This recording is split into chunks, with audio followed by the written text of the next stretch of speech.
کہ یہاں کی اتنے بڑے دربار میں بڑے بڑے حاضر ہوتے, میری کیا حیثیت ہے, مجھے یہاں پر کیا, میری کیا حیثیت ہے, کیا مقام ہے. ایک جملہ انہوں نے کہا جس سے سینہ چوڑا ہو گیا.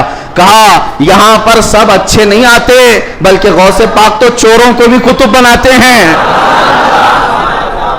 برا ہو تو کیا ہوا, نسبت بھلی ہے یا غوث, تجھ سے در در سے سگ اور سگ سے ہے مجھ کو نسبت, میری گردن میں بھی ہے دور کا ڈورا تیرا. اعلیٰ حضرت یہی فرماتے ہیں جن کتوں کے گلے میں پٹا ہوتا ہے ان کتوں کو میونسپلٹی والے نہیں لے جاتے, ہاں نہیں لے جاتے, اور نہ ہی انجیکشن مارتے ہیں. کیوں؟ یہ علامت ہے کہ کسی کا پالا ہوا ہے, اور گلے میں پٹا نہ ہو تو اٹھا کر لے جائیں گے. بہت زیادہ شور مچاتے ہیں یہ کتے, ان کو لے جاؤ. جن کتوں کے گلے میں پٹا ہے انہیں چھوڑ دیا جاتا ہے کہ مالک ہے اس کا کوئی. اسی لیے اعلیٰ حضرت فرماتے ہیں اس نشانی کے جو سگ ہیں نہیں مارے جاتے, میری گردن میں بھی ہے, حشر تک میرے گلے میں رہے پٹا تیرا. ہمارے گلے میں غوث پاک رضی اللہ تعالیٰ عنہ کی نسبت کا پٹا ہے. انشاءاللہ العزیز کوئی اور دوسرا ہمیں اچک نہیں لے جائے گا, اتنا یقین ضرور ہے, اتنا یقین ضرور ہے. اور مجھے ایک بات یہ بھی یاد آئی کہ ایک صاحب نے کہا, وہ دوسرے ملک کے ہیں, ہمارے پڑوسی ملک کے ہیں, اور انہوں نے کہا کہ ہمارے ہاں حالات تو سب اپنے حساب کے ہیں, پھر بھی بہت ساری چیزیں ڈر لگتا ہے, سہمتے ہیں. آپ ایسے نرغے میں ہیں پھر بھی بول رہے ہیں, اچھی بات ہے. ایسی جگہ پر آپ ہیں جہاں کے حالات ہم دور سے سنتے ہیں, بڑے ڈینجر ہیں, لیکن بول رہے ہیں. میں نے کہا آپ نے سنا نہیں اعلیٰ حضرت نے کیا فرمایا؟ اعلیٰ حضرت نے یہ فرمایا کیا دبے جس پہ حمایت کا ہو پنجہ تیرا. ایسا آدمی کیوں ڈرے گا, ایسا آدمی کیوں ڈرے گا جس پر پنجہ غوث پاک کا ہوگا. کیا دبے جس پہ حمایت کا ہو پنجہ تیرا, شیر کو خطرے میں لاتا نہیں کتا تیرا. ہاں غوث پاک کا جو کتا ہے وہ شیر کو بھی پرواہ نہیں کرتا.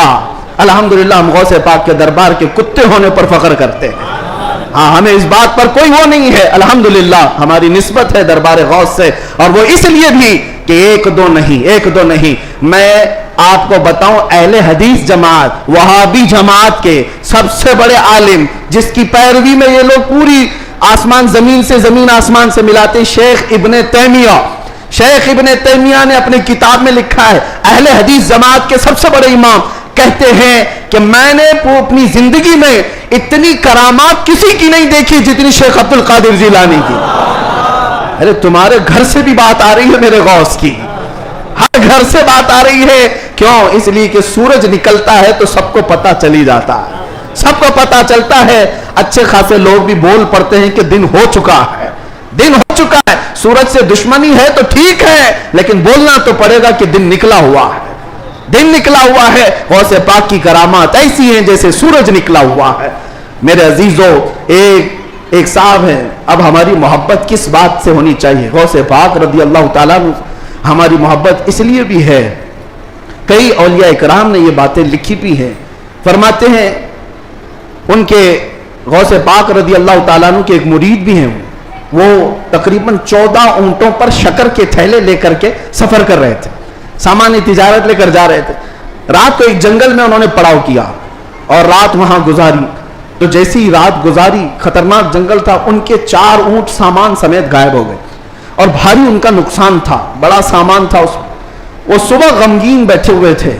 انہوں نے کہا کہ ایسے وقت میں اب قافلہ بھی چل پڑا, میں اپنے اونٹوں کو ڈھونڈوں تو اس خوفناک جنگل میں کہاں ڈھونڈوں گا. انہوں نے کہا مجھے میرے مرشد نے کہا تھا کہ جب کبھی تو مصیبت میں آئے تو مجھے پکارنا, یا شیخ عبد القادر جیلانی شیئا للہ المدد. تو وہ بزرگ فرماتے ہیں, یہ کتاب بہجت الاسرار شریف میں بھی موجود, روایت میں بیان کر رہا ہوں, لفظی نہیں کر رہا. کہتے ہیں میں وہیں سے پکارنا شروع کیا, یا شیخ عبد القادر جیلانی شیئا للہ المدد. میں ابھی پکار ہی رہا تھا, سامنے پہاڑ کی طرف ایک بزرگ مجھے نظر آئے سفید لباس میں, وہ مجھے اپنی طرف بلاتے رہے, ادھر آؤ ادھر آؤ. میں دوڑتا ہوا ان کے پاس گیا. میں جب ان کے قریب پہنچا تو وہاں دیکھا پہاڑ کے نیچے میرے 4 اونٹ چل رہے تھے. میں نے 4 اونٹوں کو اپنے ساتھ لے لیا اور پھر اس بزرگ سے ملنے کے لیے آیا تھا, تو وہ تھے ہی نہیں. میں اپنے اونٹوں کو لے کر تجارت میں گیا, سامان بیچا, اور اس کے بعد پھر بغداد آیا اپنے مرشد سے ملنے کے لیے. تو غوث پاک نے فرمایا تیرے 4 اونٹ صحیح سلامت تو ہم نے دلا دیے تھے. یہ غوث پاک کا مقام ہے عزیزان گرامی. وہ